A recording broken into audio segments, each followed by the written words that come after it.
Hey guys, so in this video I'm going to be building a Gharial habitat for Alphabet Zoo. So we've done Gem's Bark, now we're doing Gharial. After this it'll be Giant Anteater, then Giant Panda, so stay tuned for those videos. So today's video is basically just building this lovely Gharial habitat that's sort of very swamps kind of themed, and just showing you and talking you through sort of how I've built it and my thought process whilst building it. So yeah, enjoy. So yeah, to start off with, I just started off by doing the water first, because obviously they're semi-aquatic, they're crocodilians, and they need to have water in this habitat, and they require a lot of water, so I wanted to make sure that I had that nice in straight away, and that you could look out from that little platform if you're a guest and view over into the water and the pool down there. Obviously did a lot of rock work. This habitat is going to have a lot of rock work again because it's tropical themed, and it's fitting in with the theme of the zoo. So this path over here is the start of a building, so it's really good if you just start building with the path, because then you can build the building around the path, and it just means that the building will fit a lot better and flow a lot better and like fit into your park a lot smoother. So with this year I decided to go for a tropical theme rather than the temperate theme with the Gharial.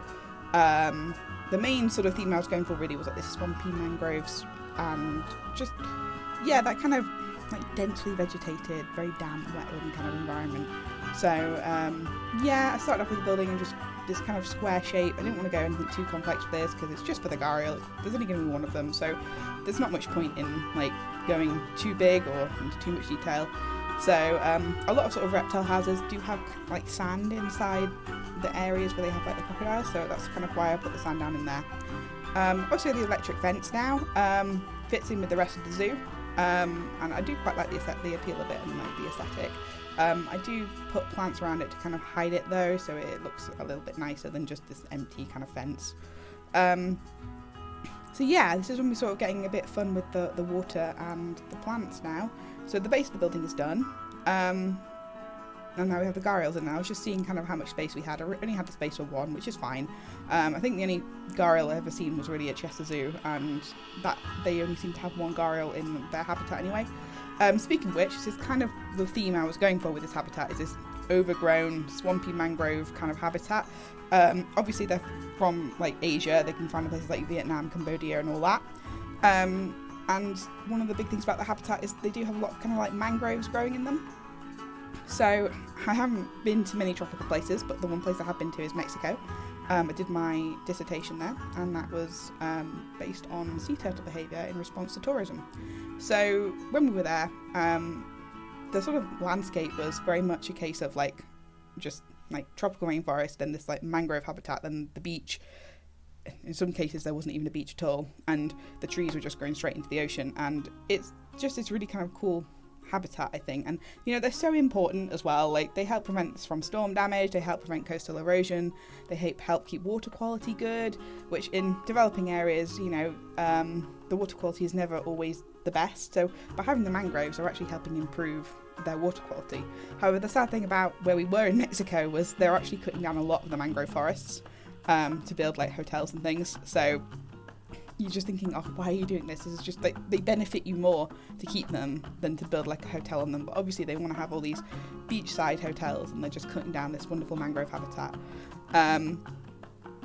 Yeah, also as well, because of all the development, there was another team who was sort of part of our group who were looking at how mangroves actually affect biodiversity. So they basically had like a selection of different fish that were swimming in the cenotes, which is what the sort of these kind of like mix of like brackish water which the mangroves were growing in, and there'd be lots of little fish in there, and they would be counting the different fish and the different species they found in the mangrove habitats. Now in some habitats that were heavily degraded, the mangroves weren't growing properly. They were very stunted, like kind of the little ones that you get in game, and this actually had a major impact on the biodiversity of like the species of fish. So you know, they're really important habitats. They promote a lot of biodiversity, and I think, you know, it was important to feature this as part of this habitat in the zoo, because, you know, my zoo in game is supposed to be an educational zoo.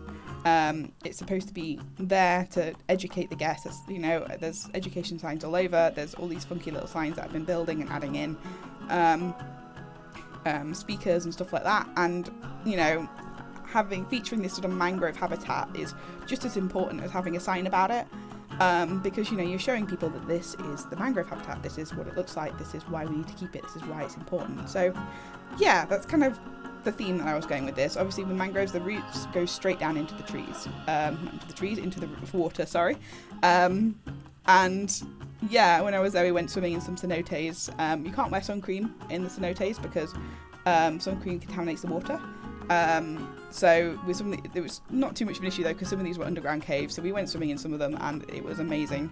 But you would literally just see the roots from the trees above coming down through the rock, and they would just be like there in the water with you, and it was really, really cool to see. So that's kind of what I was trying to mimic with this kind of habitat, is that sort of the roots really going bananas and just growing straight down into the water because those trees want to get the water. And the South American pack and the root system that came with that update that came with the South American pack, they're just brilliant. You can really, really capture that kind of like overgrown jungly kind of feel, and the game really, really needed it, to be honest. It really, really did need it.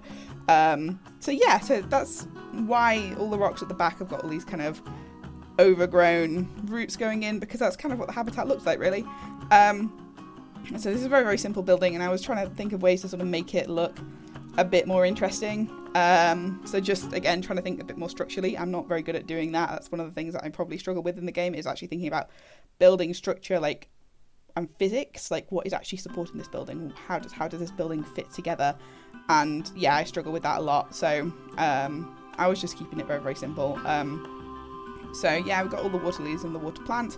I tried to merge in the mud area, the mud sort of bath, in with the soil as much as possible, because obviously, you know, if it were in the wild, it would just be this muddy pool. It wouldn't be like a little contained pool of mud. So trying to make it blend in and make it feel like it's not actually a habitat, because that's what the zoo is about. The zoo is about making nature come to you and having it so that you're sort of just there and nature is kind of around you, I suppose. Maybe not come to you, maybe that's not the right thing, but I suppose like having it so it's just all around you, and you know, the animals don't actually feel like they're in enclosures. Maybe at the start of the zoo, yeah, but as you know, it's progressed. That's kind of the direction I want to sort of start taking with this a little bit, is just having it sort of feel a lot more natural and sort of how it should be. And that was kind of reflected a lot, I think, in this habitat. We'll see how the rest of the zoo progresses, I guess. It might take a different direction again, but who knows. We're just sort of building as I feel and how I feel it should look. So yeah, I wanted to just have some of the roof hanging over here, just to again give it that a little bit more realistic look, and just the finishing touches now to sort of the house, just kind of making it obvious that there's something in here if you want to come and have a look. Yeah, and again, I love all the new signs that we've got with the Australia pack. It's amazing, and they're just so useful. I think that's the great thing about the packs, is they really do add stuff to the game. It's not like you're just buying stuff just for the sake of buying it. It does add stuff to the game. So yeah, I sort of decided again I wanted to have a go at making this like light. So like I did with the gem spark in the last video. I'm not amazing at this. I feel like I would probably have another go and it'd probably be a lot better, but it took forever, so I just thought I'll just keep it how it is. I'll do better the next time. So this is, yeah, it's just going to be a little sign of the Gharial. I love these parts from the Australia pack, again, how they light up. Later on it looks really cool with the reflection of the water of where I put it. I wish there were just more shapes though. I mean, I love the squares and the triangles and the circles, and I do think they're sort of very kind of, you know, you can do a lot with them, they're very, very dynamic. But it would be cool to have some sort of very long, thin, straight pieces, so you can create kind of like horns and antlers and things like that. Because that was what I sort of struggled with the gem spot bit, was that it was a bit too curved for the true sort of horns of the gems box, so it would be really, really cool to have like a little bit more detail in that. But yeah, so I didn't actually particularly like how this turned out, but it was going in, and I couldn't decide where to put it. I wasn't sure if I wanted to put it inside or outside, and it was a bit sort of big for being inside, so I decided I'll just stick it outside and see how that goes. So as you can see now, I'm putting it there, and yeah, again, I just love, it looks really good at night. which is sort of the intention. It's not supposed to be viewed really during the day. It's supposed to be viewed at night. Obviously when I'm building, because you won't be able to see a thing, I like to make sure that it's like daytime. So I was just doing the finishing touches to the game now. Not to the game, to the house now. And I just wanted to make it look a little bit more like you're in with the animals. Not quite so clinical, not quite so sort of boring, I suppose. So I just made some sort of structures with the rocks. Again, when you're building rocks and doing like rock walls, rocks aren't uniform. Nature is chaotic. Roots, they're going to be moving the rocks around. They're going to be eroding away soil and things like that. So you need to take that into consideration when you are placing things like rocks, because so here, for example, is a very, very uniform kind of rock. I've kept it quite similar, and you can sort of see that it doesn't look quite right. You can tell it's a rock, but it doesn't look natural. So, which is why I then covered it with plants. And, obviously I wanted to sort of use it to frame the structure a lot better. But if I'm sort of keeping it quite uniform, I'm then going to be putting a load of plants in just to try and make it look less uniform, because the vegetation breaks it up a bit. And again, if you like with the sort of back wall, the roots, they're going to be growing through the soil. They're going to be pushing the rocks out. They're going to be growing around the rocks. They're going to be growing under the rocks. They're going to be growing sort of all over the rocks. Just because that's kind of what nature is like. Nothing is uniform. I was just doing the finishing touches now, just putting the signs and stuff in. And then after this, I was going to start on the sort of underwater viewing area. Now, this was not planned. Just going to say this was absolutely not planned whatsoever. So I decided that obviously the next habitat to the left of the Gharial will be the giant anteater. So I decided, why don't we have it so that you have to walk through the giant anteater habitat to go and view this underground Gharial area. And so that's basically what I did. So I tried these glass panels, but I wasn't too sure on them, and I didn't know if they would work, and turns out they don't. So I know that for the future now, but I've never used them before, and this zoo is about trying to do stuff slightly different to what I would normally do, to how I would normally build things.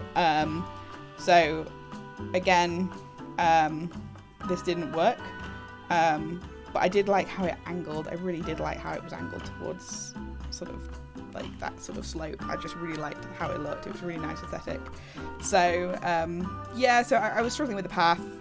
To do this, I had the path on tunneling. I just tunneled underneath and then used the sort of foundation flattening tool to meet the sort of tunneled bit, and then I just covered it in rocks to make it feel like you're under a cave, so it doesn't look quite so boring. And again, here I was using control when I was pressing the path. That means that you can actually make the path move up and down and make it so you can place it without it wanting to connect to the path automatically, because it'll want to connect automatically. So if you press control, you can kind of stop that and have a bit more control over the paths. I mean, the paths in this game take a lot of getting used to. I never really played Planet Coaster, and to be honest, I've played a little bit of it, but it just wasn't my thing. I'm not into roller coasters as much as I am animals.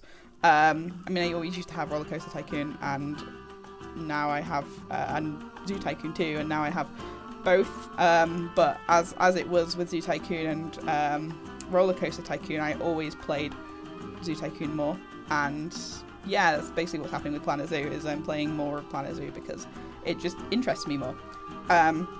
It's probably thanks to Zoo Tycoon 2 actually that I actually decided to pursue what I wanted to do, and worked out what I actually wanted to do with my life. Just with the roots here, this was just sort of coming down again. Like, the roots are growing straight down through the soil. They're trying to get to the water. They know the water's there. They're going to force their way through. So, if you're ever doing anything like this, don't be afraid to just go mad with vegetation again. Obviously, these are sort of more planted by the zoo itself, but all this vegetation, again, sort of blends in. And, again, the roots they're going to be working through the rocks. The rocks are not going to be uniform. They're not going to be nicely aligned against the ceilings and that. So going back to what I was saying, so I probably wouldn't have done an environmental science degree if it wasn't for Zoo Tycoon 2. I loved that game as a kid.